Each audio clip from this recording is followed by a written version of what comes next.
मेरा ये channel subscribe करें। 1025 से 1125 ईस्वी तक का भारतीय इतिहास, संघर्ष और समृद्धि। नमस्कार दोस्तों, स्वागत है आपका हमारे इस ऐतिहासिक सफर में, जहां आज हम आपको ले चलेंगे 1025 से 1125 ईस्वी तक के भारतीय इतिहास के पन्नों में। यह वो दौर था जब भारत ने उथल पुथल के साथ साथ उन्नति को भी करीब से देखा। एक ओर शक्ति के केंद्र बदल रहे थे, नए राजवंश उभर रहे थे, तो दूसरी ओर कला, संस्कृति और धर्म के क्षेत्र में भी अभूतपूर्व प्रगति हो रही थी। यह समय था जब भारत में मुस्लिम शासन की नींव रखी जा रही थी और दिल्ली सल्तनत का उदय हो रहा था। लेकिन यह सिर्फ सत्ता परिवर्तन का दौर नहीं था, बल्कि यह एक ऐसा दौर था जहां विभिन्न संस्कृतियां आपस में मिल रही थीं, नए विचार जन्म ले रहे थे और भारत अपनी एक नई पहचान गरा रहा था। तो आइए दोस्तों, इस रोमांचक सफर पर चलते हैं और जानते हैं उन महत्वपूर्ण घटनाक्रमों के बारे में जिन्होंने भारत के इतिहास को नया मोड़ दिया। यह समय था जब भारत के उत्तरी भाग में एक नई शक्ति का उदय हो रहा था, दिल्ली सल्तनत। 11वीं शताब्दी में मध्य एशिया और फारस से कई मुस्लिम आक्रमणकारी भारत आए थे, जिनमें सबसे प्रसिद्ध थे महमूद गजनवी। महमूद गजनवी ने भारत पर 17 बार आक्रमण किया था और हर बार वो अपने साथ अपार धन दौलत लूट कर ले गया। लेकिन उसका सबसे प्रसिद्ध आक्रमण था 1025 में गुजरात के सोमनाथ मंदिर पर। इस आक्रमण ने न सिर्फ भारत को आर्थिक रूप से कमजोर किया, बल्कि हिंदू धर्म को भी गहरा आघात पहुंचाया। हालांकि गजनवी के आक्रमणों ने भारत में तबाही मचाई, लेकिन वो मुस्लिम शासन स्थापित करने में असफल रहे। असल में दिल्ली सल्तनत की नींव रखी गई 12वीं शताब्दी में, जब मोहम्मद गोरी ने 1192 में तराइन के दूसरे युद्ध में पृथ्वीराज चौहान को पराजित किया। इस जीत ने भारत में मुस्लिम शासन की शुरुआत की और जल्द ही दिल्ली सल्तनत एक प्रमुख शक्ति बन गई। यह सल्तनत अगले 3 शताब्दियों तक भारत पर राज्य करेगी और इस दौरान भारत में कई महत्वपूर्ण राजनीतिक, सामाजिक और सांस्कृतिक परिवर्तन होंगे। दिल्ली सल्तनत के उदय का भारतीय इतिहास पर गहरा प्रभाव पड़ा। इसने न सिर्फ भारत में मुस्लिम शासन की शुरुआत की, बल्कि एक नई सांस्कृतिक पहचान को भी जन्म दिया। एक ऐसी पहचान जो हिंदू और इस्लामिक संस्कृतियों के मेल से बनी थी। तो दोस्तों, दिल्ली सल्तनत का उदय भारतीय इतिहास का एक महत्वपूर्ण अध्याय था, जिसने आने वाले समय के लिए भारत की दिशा तय की। दोस्तों, जब हम 1025 से 1125 ईस्वी के भारतीय इतिहास की बात करते हैं, तो एक नाम जो बार बार आता है वो है महमूद गजनवी। गजनवी साम्राज्य, जो आज के अफगानिस्तान और ईरान के कुछ हिस्सों में फैला था, का यह शासक अपनी क्रूरता और लालच के लिए जाना जाता था। 1000 से 1027 ईस्वी के बीच गजनवी ने भारत पर 17 बार आक्रमण किया। हर बार वो अपने साथ विशाल सेना लेकर आता, जो लूटपाट और विनाश मचाती। मंदिरों को तोड़ा जाता, शहरों को जलाया जाता और लाखों निर्दोष लोगों को मौत के घाट उतार दिया जाता। गजनवी के आक्रमणों का उद्देश्य सिर्फ लूटपाट नहीं था, वो भारत में इस्लाम का प्रचार करना चाहता था और इस्लामी साम्राज्य को फैलाना चाहता था।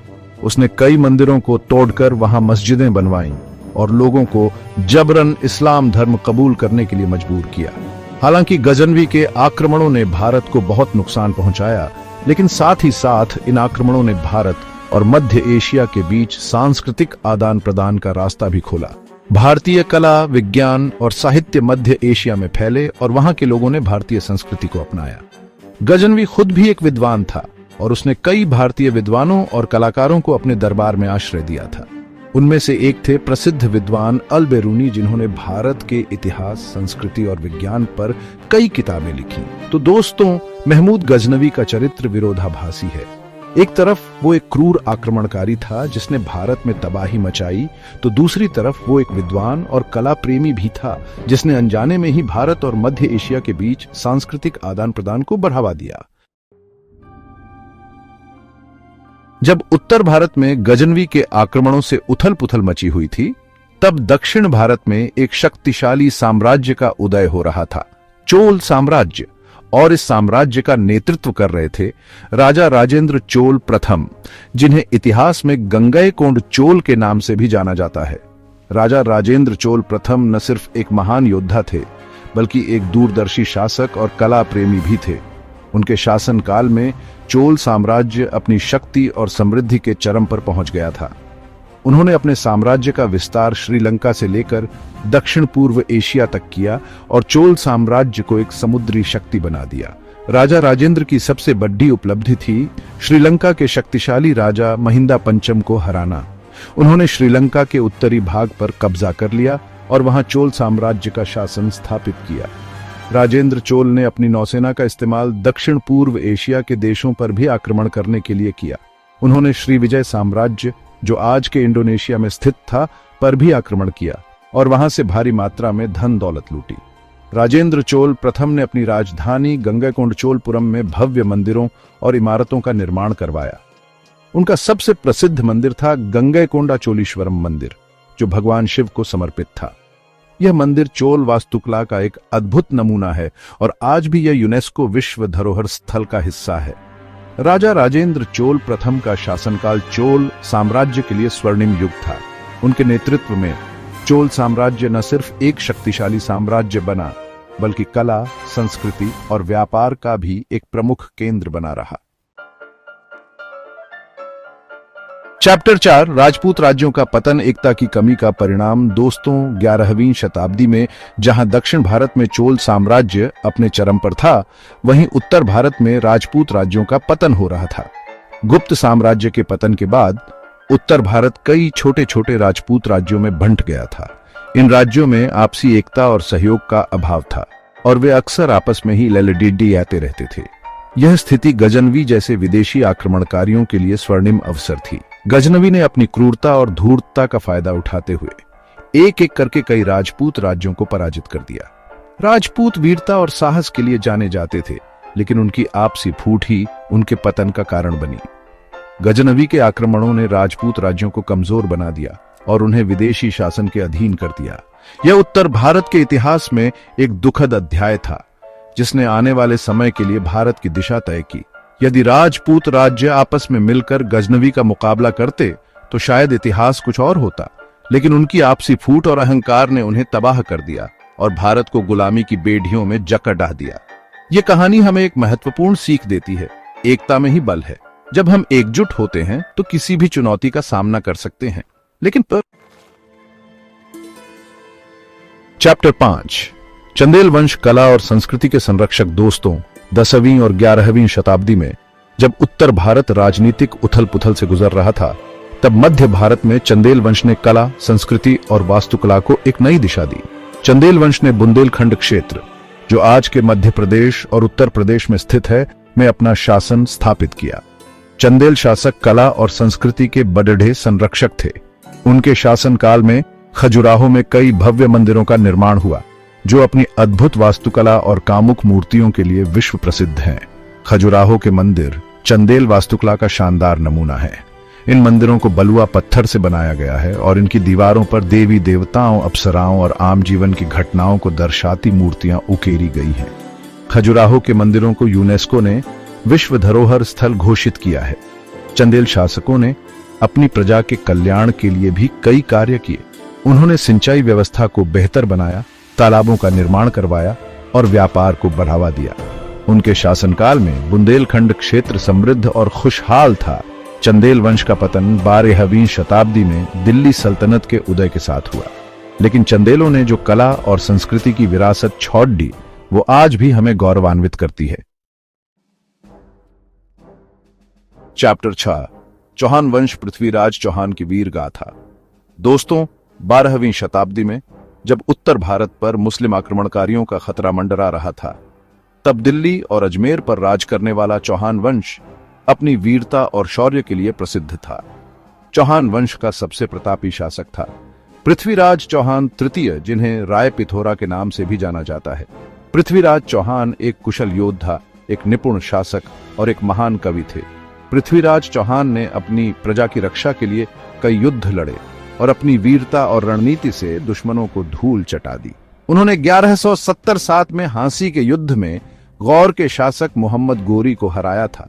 हालांकि 1192 में तराइन के दूसरे युद्ध में मोहम्मद गोरी ने छल से पृथ्वीराज चौहान को पराजित कर दिया। इस हार के साथ ही दिल्ली और अजमेर पर मुस्लिम शासन की स्थापना हुई। पृथ्वीराज चौहान की वीरता और शौर्य की गाथाएं आज भी राजस्थान और हरियाणा के लोकगीतों में गाई जाती हैं। उनका जीवन साहस, बलिदान और देशभक्ति का प्रतीक है, जो हमें प्रेरित करता है कि हम अपने देश और धर्म की रक्षा के लिए हमेशा तैयार रहें। चैप्टर 7, पाला साम्राज्य का पतन। एक युग का अंत दोस्तों। 8वीं शताब्दी में जब उत्तर भारत में राजपूत राज्यों का उदय हो रहा था, तब पूर्वी भारत में पाला वंश ने अपना शासन स्थापित किया था।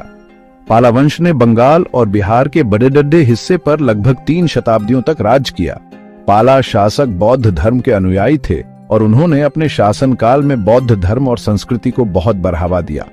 उन्होंने नालंदा और विक्रमशिला जैसे प्रसिद्ध बौद्ध विहारों को राजाश्रय प्रदान किया, जहां हजारों की संख्या में विद्वान और भिक्षु रहकर शिक्षा ग्रहण करते थे। पाला शासकों ने कला और वास्तुकला के क्षेत्र में भी महत्वपूर्ण योगदान दिया। उन्होंने कई भव्य मंदिरों, विहारों और स्तूपों का निर्माण करवाया, जो अपनी अद्भुत शिल्पकला के लिए प्रसिद्ध है। हालांकि 11वीं शताब्दी के अंत तक पाला साम्राज्य का पतन शुरू हो गया। आंतरिक कलह, कमजोर शासक और बाहरी आक्रमणों ने पाला साम्राज्य को कमजोर बना दिया। 12वीं शताब्दी की शुरुआत में बंगाल के सेन वंश ने पाला वंश को उखाड़ फेंका और पाला साम्राज्य का अंत हो गया। चैप्टर 8, सांस्कृतिक और धार्मिक विकास। एक नई सुबह का आगमन दोस्तों। 1025 से 1125 ईस्वी का काल भारत में सिर्फ राजनीतिक उथल पुथल का समय नहीं था, बल्कि यह समय सांस्कृतिक और धार्मिक विकास का भी समय था। इस समय के दौरान जहां एक ओर प्राचीन धर्मों और परंपराओं का पतन हो रहा था, वहीं दूसरी ओर नए धर्मों और विचारधाराओं का उदय हो रहा था। हिंदू धर्म, जो भारत का सबसे प्राचीन धर्म है, इस समय के दौरान कई परिवर्तनों से गुजरा। वैष्णव धर्म और शैव धर्म, जो हिंदू धर्म की 2 प्रमुख शाखाएं हैं, ने इस समय के दौरान बहुत लोकप्रियता हासिल की। भक्ति आंदोलन, जो ईश्वर के प्रति व्यक्तिगत भक्ति पर जोर देता था, इस समय के दौरान दक्षिण भारत में शुरू हुआ और धीरे धीरे पूरे भारत में फैल गया। भक्ति आंदोलन ने जाति व्यवस्था और कर्मकांडों की जकदड़ा से मुक्ति का संदेश दिया और सभी जातियों और वर्गों के लोगों को एक साथ आने के लिए प्रेरित किया। बौद्ध धर्म, जो कभी भारत का प्रमुख धर्म था, इस समय के दौरान पतन की ओर अग्रसर था। हालांकि बौद्ध धर्म का प्रभाव अभी भी कला, साहित्य और वास्तुकला में देखा जा सकता था। इस समय के दौरान भारत में इस्लाम का प्रभाव भी बढ़ने लगा था।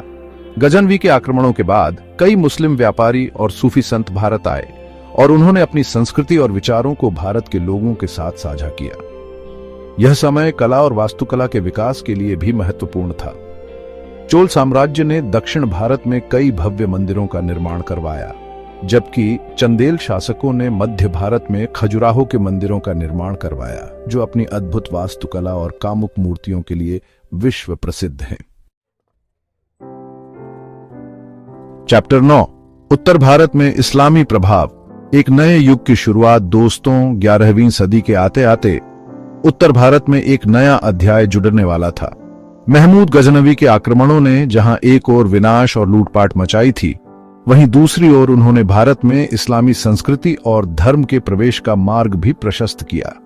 गजनवी के बाद आने वाले मुस्लिम शासकों ने भारत में अपनी सत्ता स्थापित करने के लिए यहां की सामाजिक और राजनीतिक व्यवस्था को समझना शुरू किया। उन्होंने स्थानीय लोगों के साथ मेल मिलाप की नीति अपनाई और उन्हें धर्म परिवर्तन के लिए मजबूर नहीं किया। इसके परिणाम स्वरूप भारत में इस्लाम का प्रसार शांतिपूर्ण ढंग से हुआ। सूफी संतों ने अपनी सादगी और प्रेम के संदेश से हजारों लोगों को इस्लाम धर्म की ओर आकर्षित किया। भारत में इस्लामी संस्कृति के आगमन से यहाँ की कला, वास्तुकला, भाषा और साहित्य पर गहरा प्रभाव पड़ा।